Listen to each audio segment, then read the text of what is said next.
when poverty walks in the door, love flies out the window. That was a saying I first heard from my mother. Money is one of those topics in relationships. It's an arena that is host to many conflicts in relationships.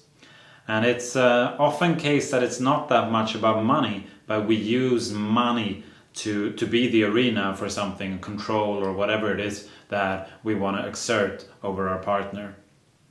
Another quote was by one of my teachers that I've learned a lot from, Roberto Assagioli, who founded what's called psychosynthesis. He said that money is the vehicle of love, or a vehicle of love.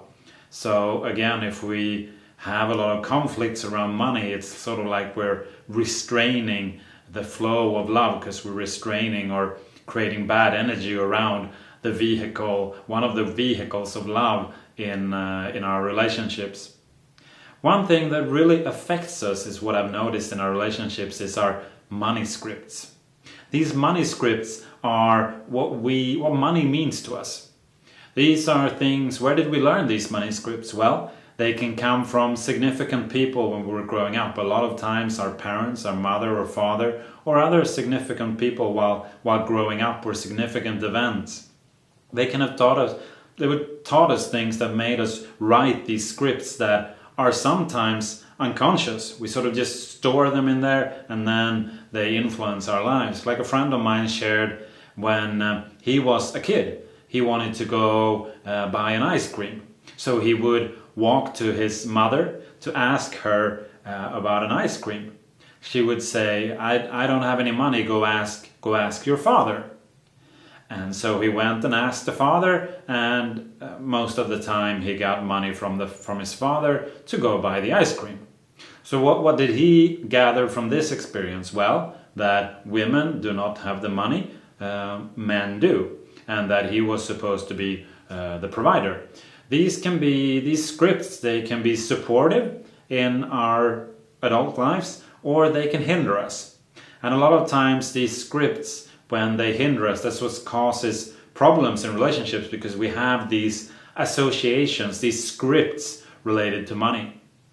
We connect things to money, they mean different things. And also another concept that I like is to view the financial thermostat. It's like you have in a room, you set that thermostat to a certain temperature.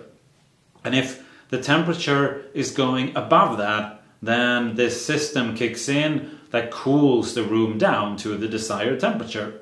And also the opposite is true, of course. If the temperature drops in the room, then the system kicks in and heats the room up back to the desired temperature.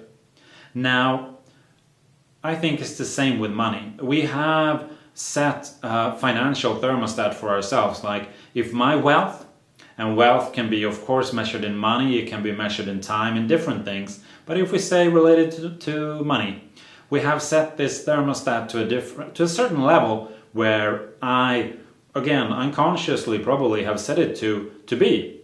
And if I get wealthy above that, my system, my unconscious creates ways for me to spend that money or lose that money. Events happen till I get to the level where I'm comfortable.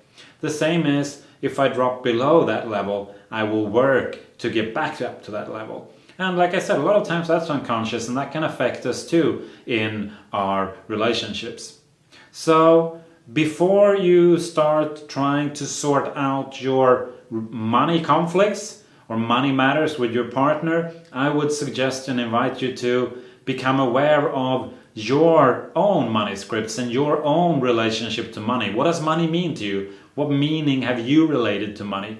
What did you learn from your mother or father about money by what they did, what they didn't do, what they said, what they didn't say? What did you bring with you from your growing up about money, and how do you see money now? Then in the next step, it'll be a lot easier to start talking about this with your partner in a way that creates dialogue instead of conflict.